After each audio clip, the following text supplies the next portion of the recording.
नमस्कार, आपके साथ मैं रोहित कुमार। आप इन्फॉर्मेशन पर। बिहार में चुनाव से पहले आखिर ऐसी मजबूरी क्या हो गई तेजस्वी यादव और लालू यादव के लिए कि उन्होंने बिहार में मुसलमानों की सबसे बड़ी पार्टी से गठबंधन करने से इनकार कर दिया।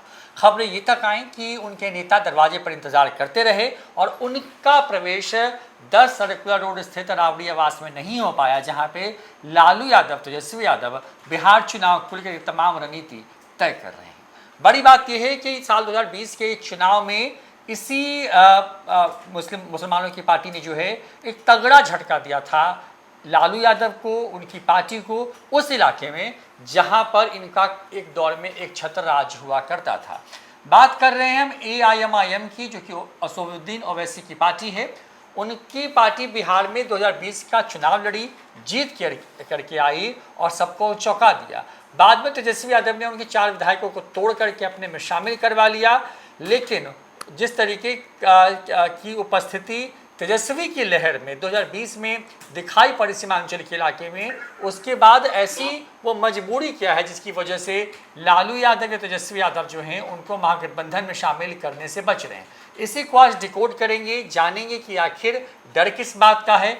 वैसे वक्त ऐसी स्थिति में जब किसी पार्टी के ऊपर ये तमगा लगा हुआ हो कि वो MY यानी कि मुसलमान और यादवों की पार्टी है और मुसलमानों की जो सबसे बड़ा जो दल है उसको वो क्यों अपने साथ नहीं उसने लिया और इसका नफ़ा नुकसान किसको होने वाला है, इस पर विस्तार से बात करेंगे। लेकिन उसके पहले कुछ आंकड़े हैं वो रखते हैं आपके सामने।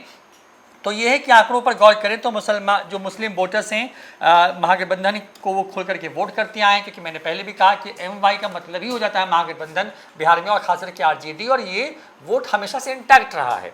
इसके आगे बात करें तो मुसलमानों का 77% वोट जो है 2020 के चुनाव में हासिल हुआ था RJD या जो महागठबंधन था उसको, और मुसलमानों का करीब 11% वोट ओवैसी की पार्टी खींच करके अपने पाले में लाने में कामयाब हुए थे। इसके साथ साथ करीब 12% वोट जो है मुसलमानों का वो जो है JDU, BJP और बहुजन समाज पार्टी के खाते में बिहार में 2020 के चुनाव में गई थी।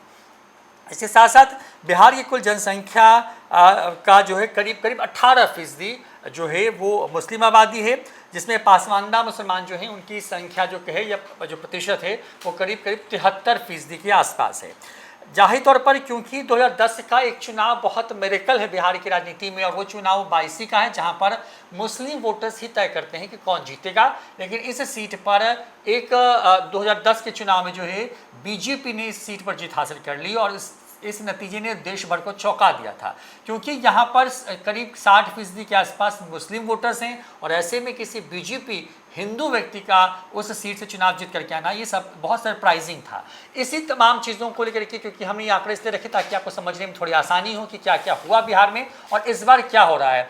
क्योंकि चिट्ठी लिखी गई, शुरुआत वहाँ से होती है कि हमको महागठबंधन में लिया जाए, उसके बाद मिलने की कोशिश होती है, मौका या वक्त दिया नहीं गया, तमाम तरह की चीज़ें होती रहीं, और इस अब जो फाइनल जो आउटकम है वो यही है कि AIMIM जो है वो किसी भी सूरत में तेजस्वी यादव, लालू यादव को महागठबंधन के अंदर स्वीकार नहीं है। देवांशु हमारे साथ मौजूद है। देवांशु, क्योंकि जिसके विधायक तोड़कर तेजस्वी यादव ने अपनी ताकत बढ़ाई हो, मतलब इसी 5 साल का जो कार्यकाल था 20 से 25 जो अब है, तो आखिर ये मजबूरी क्या है तेजस्वी यादव की जिसकी वजह से वो सीमांचल के बड़े हिस्से में चुनाव हार गए, क्योंकि बिहार में इस बार एक सीट के लिए तमाम जो दल हैं वो प्रयास कर रहे हैं। तेजस्वी यादव या लालू यादव ने क्या सोच करके AIMIM को से किनारा कर लिया? क्या वही बात जो हम तैरती रहती है हमेशा उसको लेकर के कि वो तो BT में BJP की इस वजह से, या कुछ और भी वजह है? हाँ, देखिए इस सवाल का जो है ना वो 2-3 तरीक़ों से जो है वो जवाब दिया जा सकता है रोहित। देखिए पहली चीज़ तो यह है कि शायद तेजस्वी यादव को ये लग रहा हो कि AIMIM को हम अपने गठबंधन में नहीं भी रखते हैं तो मुसलमानों का वोट हमें इस बार मिल जाएगा। पिछली बार 77% जो, जैसा कि आपने बताया था कि महागठबंधन को जो है वो वोट मिला था, और करीब 12% जो वोट है वो मुसलमानों AIM को मिला था। तो उन्हें ये लग रहा होगा कि जो 12% AIMIM जो वोट जो है साल 2020 के बिहार इलेक्शन में ले गई, वो इस बार नहीं ले पाएगी, भले 1-2% हो जाए। क्यों ऐसा लग रहा होगा? तो ये हो सकता है कि वक्फ बिल को लेकर जो नाराज़गी बिहार के मुसलमानों में इंटरनल तौर पर जो दिखाई दी गई, जब कानून जब बिल जो कानून बन रहा था, तो लगता तेजस्वी यादव को ये लग रहा होगा कि इस बार बिहार का मुसलमान जो है वो झोली भर भर कर उनको ही वोट करेगा, इधर उधर दाएं बाएं जो होता है ना, वो एकदम वोट नहीं करना है। और ये लग रहा होगा, और ये है भी, एक एज तो है ही। एक तो ऐसा ही है कि मुसलमान जो हैं वो महागठबंधन को वोट करते हैं, कुछ जो है वो तोड़ने में जेडीयू हमेशा कामयाब होती रही है। चाहे वो देखिए, चाहे जेडीयू का एक कह सकते हैं कि पार्टी के अंदर एक बड़ा धड़ा है मुस्लिम समाज का, ये इससे कोई इनकार नहीं किया जा सकता। लेकिन इस बार तेजस्वी यादव ये रीड कर पा रहे होंगे कि जो है इस बार तो मुसलमान जो है वो झोली भर भर कर जो है उन्हें वोट करेंगे, ऐसे में AIMIM की उन्हें कोई ज़रूरत है नहीं। हाँ। दूसरा वजह जो हमें पता चला है कि तेजस्वी यादव ठीक है, वो तो ये सोच रहे हैं कि हाँ मुसलमान तो हमें ही वोट करेंगे, उनको कोई ऑप्शन नहीं है, क्योंकि उनको बीजेपी को भगाना है, इसलिए वोट तो हमारे पास आना है। लेकिन जो दूसरी जानकारी हमारे पास है कि तेजस्वी यादव ऐसा नहीं है कि बिल्कुल स्ट्रिक्ट है कि हमें तो AIM को लेना ही नहीं है, बिल्कुल ही नहीं लेना, ऐसा नहीं था। कि वो चाहते थे कि AIM जो है वो उनके खेमे में रहे, थोड़ा सा सीटों का लेकर असमंजस की स्थिति थी कि ज़्यादा बार्गेन वाली स्थिति आ जाएगी तब दिक्कत है। लेकिन AIM ने की मांग क्या की, 6 मांगा, हम मांगा ही 6, तो मुझे लगता है कि 3-4 पे भी मान जाते इस बार। एक उनको चाहिए आपको यहाँ पर शिवहर के पास एक विधानसभा है जहाँ से हाँ ढाका विधानसभा सीट उनको चाहिए, एक अमौर चाहिए, 1-2 और पे भी मान जाते। वो 6 मांग रहे हैं तो 3-4 पे भी मान जाते, लेकिन फिर भी तेजस्वी यादव जो है वो देने को तैयार नहीं है। तो जानकारी हमारे पास आई कि RJD के अंदर जो मुस्लिम नेता हैं वो नहीं चाहते थे कि जो है वो ऐसा हो कि AIM जो है वो महागठबंधन का हिस्सा बने, इसलिए भी जो है AIM की एंट्री जो है वो रुकी है, नहीं हो पाई, ये जो है वो कहा जा रहा है। और खासकर एक MLC है RJD की, उन्होंने तो बिल्कुल कहा दिया कि नहीं, इनके आने से फ़ायदा नहीं नुकसान ही होगा, क्योंकि कई तरह के आरोप AIM पे भी लगते रहे, उन सब आरोप जो है उनका सामना हमको भी करना पड़ सकता है। इस तरह की बातें जो है वो ये है। तो कुल मिला के कहते कि AIM जो है वो मौजूदा वक्त में अब महागठबंधन का हिस्सा नहीं है, अकेले ही चुनाव लड़ेगी, 100 सीट पर तैयारी कर रही है, 6 सीट महागठबंधन में मांग रही है। और महागठबंधन वालों ने बिल्कुल अब तो नहीं होगा, अब क्योंकि देर भी हो गई, अब कोई बातचीत भी नहीं हो रही और तेज है। और एक तरह से कहीं ना कहीं महागठबंधन को ये लगता है कि इस बार मुसलमान जो हैं उनको वोट करेंगे। और दूसरा कि RJD के अंदर जो मुस्लिमों की जो लॉबी है मुस्लिम नेताओं की, वो भी नहीं चाहते थे कि AIM की एंट्री जो है वो इस बार आने से ताकत बढ़ती ही ना, मतलब जिस इलाके में आप पिछले बार हार गए थे, तेजस्वी की लहर थी, 10 लाख नौकरी वाली बात थी, उस लहर में जब तेजस्वी यादव के लिए एक सीट जितना मतलब उनके लिए ज़रूरी था, सरकार बनते बनते रह गई उनकी, अगर वो साथ ले ले तो ताकत बढ़ जाएगी उनकी उस इलाके में। हाँ, इस सवाल का तो सबसे पहले जवाब देखिए 2020 के एक और आंकड़े पर गौर करते हैं, ठीक है।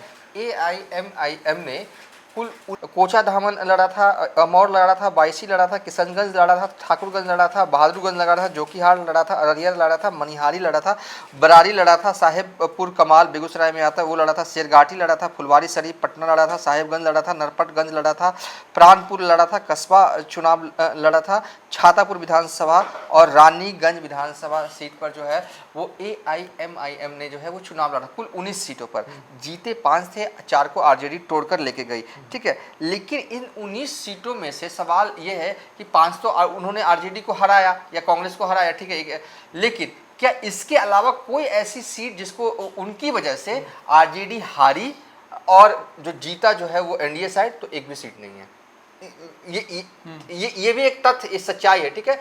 आपने जो प्रश्न किया रोहित कि ताकत में इजाफा होता, बिल्कुल ताकत में इजाफा होता। देखिए AIMIM पर यही तो आरोप लगता रहा है। और ये जो कान खोल के सुन बज रहा ढोल, ये क्यों करने गए थे अख्तरुल ईमान? इसलिए करने गए थे, ओवैसी या ओवैसी की पार्टी पर यही आरोप लगता है कि वो बीजेपी की बी टीम है और वो चुनाव इसलिए लड़ती है कि फायदा जो है वो NDA को हो। साल 2000 कहने वाले जो विरोधी कहते हैं, लेकिन साल 2020 पर अगर गौर करें तो उनके अकेले चुनाव लड़ने से तेजस्वी यादव CM नहीं बने। ये खुद ओवैसी साहब ने भी कहा था एक बार कि अगर वो तेजस्वी यादव मेरी बात मान लेते तो वो आज बिहार के CM होते, उन्होंने कहा था एक इंटरव्यू में। तो ये तो ठीक है, तो इसको ये इल्ज़ाम AIM पे लगता रहा है और ये इल्ज़ाम इस बार भी लगेगा कि अकेले चुनाव लड़ रही है, जो भी वोट कटेगा तो किसका कटेगा, वो महागठबंधन को जो मुसलमानों को वोट करना था वो कर देंगे, एआईएम को और वो कटेगा। तो एआईएम चाहती थी कि ये मैसेज पूरे बिहार इलेक्शन 2025 में सर्कुलेटेड ना हो, एक दाग एक धब्बे को धोने की कोशिश। अब जो उन्होंने प्रोटेस्ट किया राबड़ी हाउस के बाहर, बज रहा ढोल कान खोल के सुन, वो चाहते हैं, लेटर भी लिखे गए थे कि हम महागठबंधन में शामिल होना चाहते हैं। इससे मैसेज जो है ना एआईएम के लिए पॉजिटिव गया है। हमारी एक उर्दू के बिहार के जाने माने पत्रकार है, हमने उनसे फ़ोन पे पूछा था कि ये जो प्रोटेस्ट जो है अख्तरुल ईमान साहब ने किया उसका क्या, आप इसको कैसे देखते हैं।